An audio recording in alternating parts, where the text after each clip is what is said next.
Oh man, what's the business? You already know what time it is. It's your folk Marquise, and welcome to our OVF, man, our Overstanding Fridays, where I do read a portion, a segment of my book, Overstanding, a comprehensive look at gangster rap, its subgenres, and their effect on our generation. But before we get started, please, if you have not, go ahead, like, comment, subscribe, and share. But I like to say like, comment, share, and subscribe, man, especially in the time that we in. If you appreciate what I've been doing, I need your help.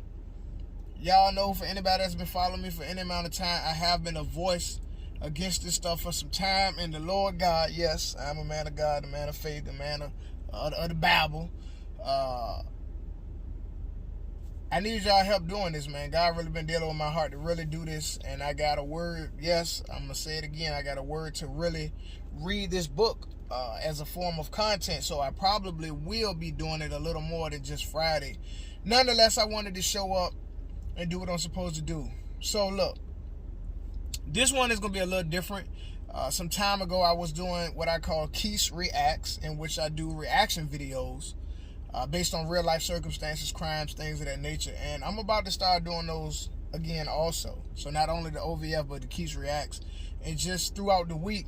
So this one gonna be like a blended type. I might start really, mixing. I might start blending them now, like on a continuous basis. Meaning, today's OVF, I'm gonna read a portion of the book, and I do have an interview that I'll be playing to discuss, so doing my commentary on that. So let me go ahead and start reading, then I'll come back and do my then I'll show the portion of the interview, share my thoughts on it, and we're gonna rock out. So again, it's from the book Overstanding, a comprehensive look at gangster rap, its subgenres, their effects on our generation. Let's go. So this coming from page 243 into 244, from the subtitle, Keep Your Wax, Meet Me in Them Streets. Besides Project Pat, the Rough Riders, C Murder, Soldier Slim, Tupac, Fat Joe, Juvenile, Mac 10, and even 3-6 Mafia all released projects in 2001. The individuals or groups named promote violence, robbery, drugs, and unmarried sex within their rhymes. Realistically speaking, some worse than others. Why is this important? Because according to one source, check this out, youth look for models to shape their behavior. Youth look for models to shape their behavior and values. Given the hours of exposure to real and fictitious characters engaging in violent escapades and antisocial behavior, youth come to believe that violence is not only normal, quote unquote, but also admirable. Man, that joint right there preached by itself. I'm gonna read that one more time. This is a source. Let me find the source. Let me see who said this, because I do have footnotes in the book. Let me see who said this. Alright, trying to reach the head busters. This is set up. Alright. Theorizing Black America syllabus files, rap music and its violent progeny. Wow, check that out. Youth look for models to shape their behaviors and values. Given the hours of exposure to real and fictitious characters engaging in violent escapades, meaning situations and circumstances, and antisocial behavior, no new friends, you've come to believe that violence is not only normal, but admirable, to be admired. So all these young brothers and sisters running around with poles and sticks and choppers and yappers and 40s and Glocks and extendos and all, and shooting each other up in funerals and all, because in their mind, it's not only normal, but it's to be admired. My conclusion is this: from my perspective and specific studies, gangster rap music and other forms of music do have a level of influence on the listener. Peep game. The degree of control of the music, the degree of control depends on the listener. In my experiences, everything that we listen to, meaning my peers and me, we live that lifestyle. Again, Everything that we listen to, in my experiences, everything that we listen to, meaning my peers and me, we live that lifestyle to various degrees. Myself, I was promiscuous, meaning had sex with a bunch of different girls. I used drugs. I got drunk. There's some other stuff I put in here. You got to read the book to see what I said. Etc. I knew individuals that did all that I mentioned and more. Use your imagination. Certain songs would be played according to the mood. And at times, certain songs would be played to get us in the mood for specific activities, as I listed earlier. I'm an 80s baby, man. I was born in 85, you know what I'm saying? So grew up in the 90s, then 2000s, I was an adult in the 2000s and on beyond that. So we had CDs, one of MP3s, you know what I'm saying? MP3 started to come into play, but I grew up with CDs. Smoking CDs were created for the club. We might get crunk with some Lil Jon and the East Side Boys, Pastor Troy, 3-6 Mafia. This was life. Again, we would record CDs according to the mood that we wanted, you know what I'm saying? So, of course, you could go back albums, they whole project, like Pastor Troy, he had crunk music, you know what I'm saying? 3-6 Mafia, they had crunk music, weed music, violence music, guns music, robbery music. They had all that, you know what I'm saying? So it depended on what you was trying to get into, what mindset or mind state you was trying to get into. But we would make smoking CD. Hey, put that Bone Thugs and Harmony on there. Put that Project Pat song on there. Put that 3-6 Mafia song on there. Put that To the Club Up Thug song on there. That was my, I really wasn't a big New York music person. You know what I'm saying? I really listened to South music, you know what I'm saying? But I did listen to New York also. Depending on certain times in my life, I had some Jay-Z going on, had some Dipset, Diplomats going on. But I definitely enjoyed 3-6, Hypnotized Campus, all that stuff. So I have been around some of the young guys in my city and seen them rap murderous lyrics with such heart, with such conviction, with such experience that you can tell. That's all I said. Overall, I believe that from what I have found in researching this, is that multiple factors determine the mindset of individuals. Multiple factors determine the mindset of individuals and their activities and behaviors. Further study of this phenomenon reveals some interesting findings. In summary, the main thing is to be aware of the effect that the music you listen to has on your emotional state and to adjust it accordingly. While preparing to move into the next segment, I want you to consider something. Due to the massive influx in incarcerations over the last few decades, is it even remotely possible that the prison industrial complex has some form of investment into the gangster rap world to further the growth of their companies? Let's find out. This your folk Marquise, Overstanding. You can find the link below to grab you a copy. But now I want to segue into an interview. You can see the person who created it here, so shout out to them. And in this video, they are discussing FBG Duck, Chicago rapper who was, murdered a few years ago. I talked about him in the book as well. At the time I was writing the book, he had gotten killed and stuff. But I want you to check out what his mom says and listen to the reality. This is why personally I'm going to shift gears a little bit with y'all. I have to be me. I like to say my story, I was raised good, the streets bad, meaning I did come up in church. You know what I'm saying? I went to church as a youngster. My mom had us in church and things of that nature. I do believe I was called of God. I know I was called of God. So I get into deeper things of that in other conversations. So I see the reality of God's hand in and on my life for my calling. You know what I'm saying? But I still jumped off the porch. You know what I'm saying? And really got into the streets. I was around it. I like to say, and this is just total transparency, I like to say I was around it, but I wasn't in it. Meaning, where a few family members live at certain times, it was like right there. My grandma, to this day, live in the right slap dab in the middle of like 4 projects in the city. You know what I'm saying? right across from where she lives, it go down like all the time. You know, as a child, I remember the ambulances and the shoot, you know, the police and the sirens and all the craziness. When my aunt stayed, you know, I remember ducking down, having to get under the windows because they shooting and stuff. When my dad lived, you know what I'm saying? At one part where he lived, you know, our house was broken in two, you know what I'm saying? And, you know, fiends would be all through there and tricks and all that, you know. But I lived in the county also, graduated from a county school. But at the end of the day, I'm from the R. I'm from Richmond, you know what I'm saying? I just got a blend.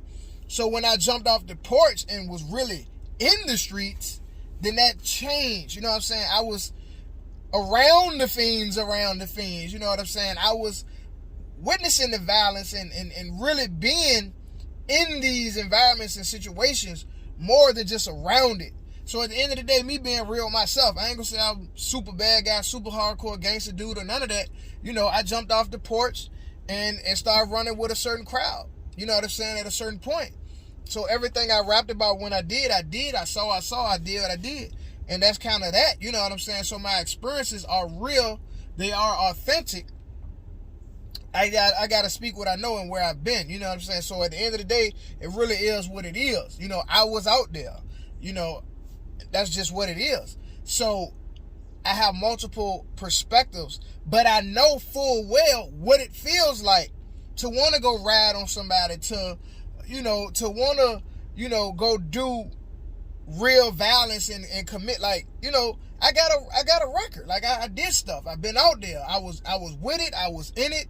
So I know what it feels like. Even though I was raised the way I was raised, and this is kind of one of those things, the reality of your mindset being programmed is what it is. Cause I talk to a lot of people out the streets, and this is real. I'm real passionate about this because this has been my life. Like, I talk to a lot of people in the streets or people from my past, and some of them, like, when you really talk to them, in my opinion, they could have just did certain things different. You know, they could have got jobs or kept jobs, or they could have went to the military, or they could have went to you know, trade school and stuff. The reality that the streets has a pull is real. So I respect everybody, you know, as people, but and I'm really talking about this because I know my platform getting bigger. Some people say, oh, you shouldn't have been living like that. I was living outside of character.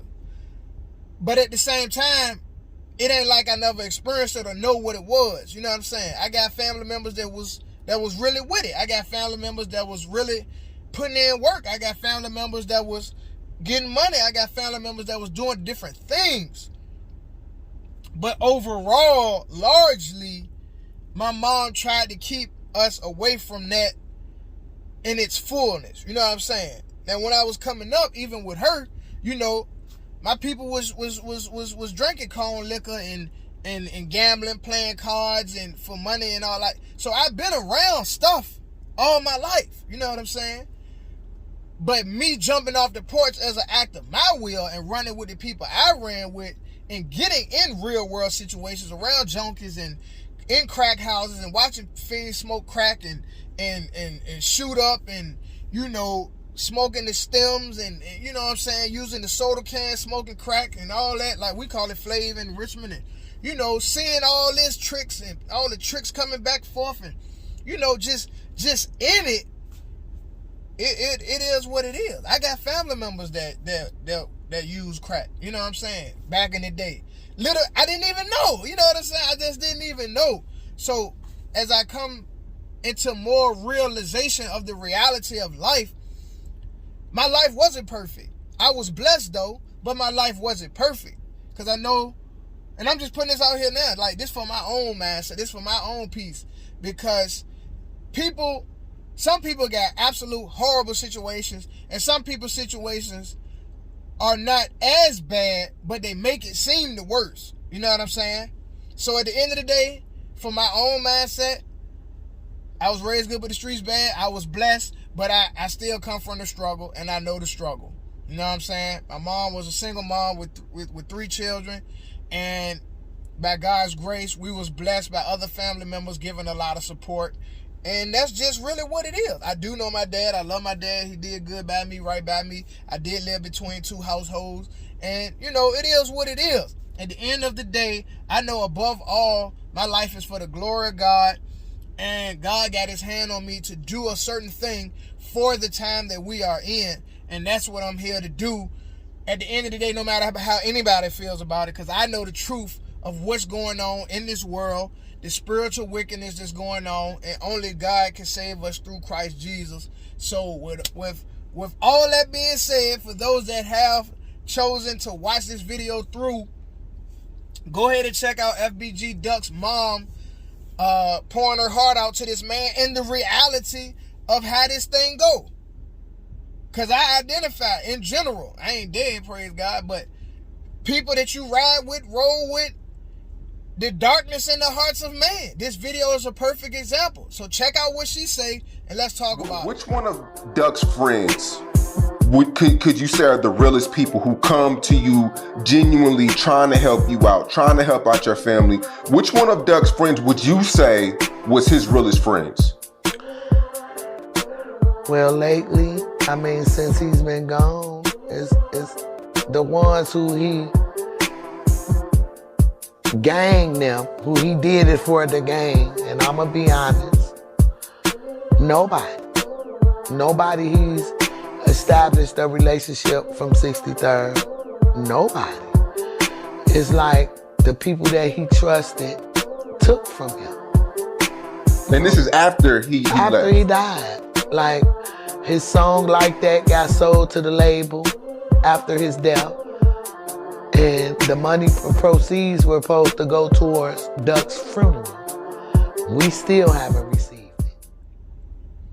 All right, so here you got this man Mama, this big, I ain't gonna say huge rap star, but this rap star, he was, you know, he made plenty of noise. People knew who he was. He been gone for some time, and his mama said right here, the gang, they really won't showing love like that or breaking bread like that.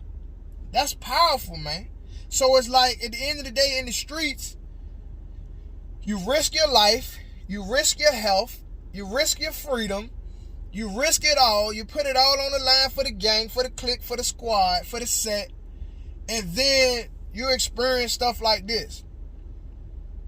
Like, our people, we go through this over and over and over and over and over and over and over. And ultimately, I do believe, this is why I'm making these videos, and it's longer than I wanted it to be, but the reality is this. We need voices of change.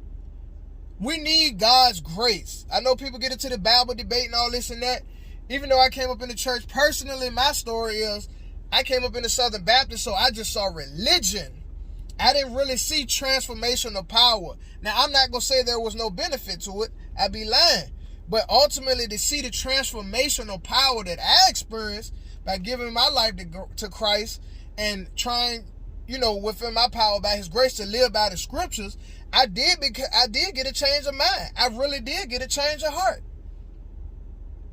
It was the power of the scripture and me applying that stuff to my life. I was with it. I ain't saying I was super gangster running around shooting up everybody, but I'm telling you, well, I don't care what you believe, I was with it. I know some people that can vouch for me that knew bro was with it. I jump out, do what I need to do, whatever. I throw the hands when I need to throw the hands. I slang iron when I need to slang iron.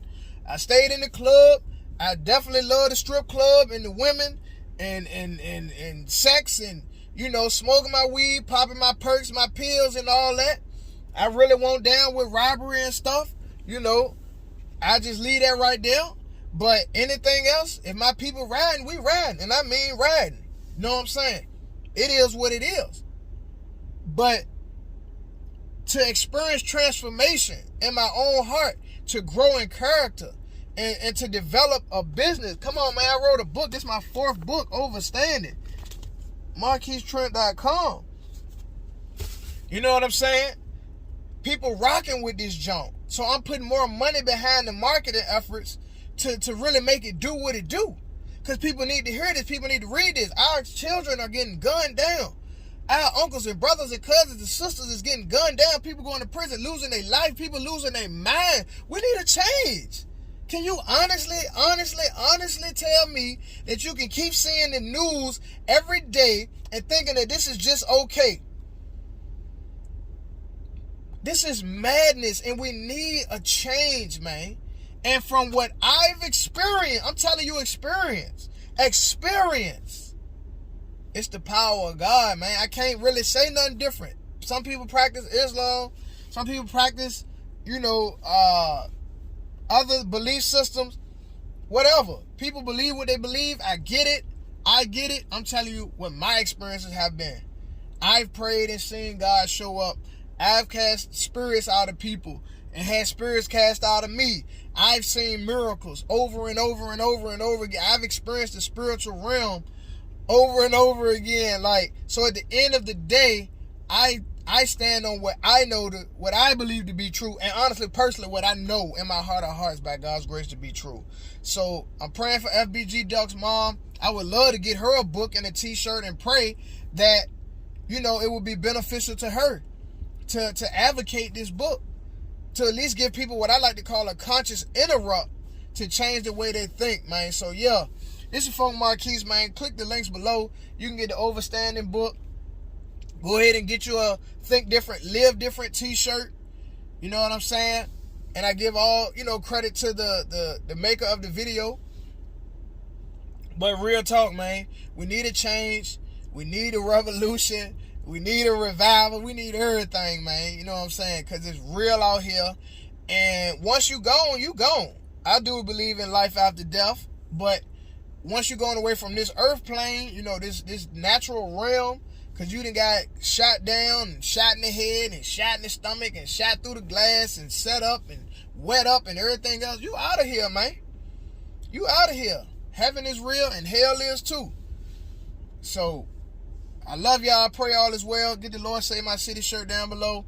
And if you want to write a book, I also help people do that as well. You can click the link below. It's your folk Marquise. You already know what time it is, man. If you think different, I'm telling you right now, you're going to live different. Any questions? Y'all bless.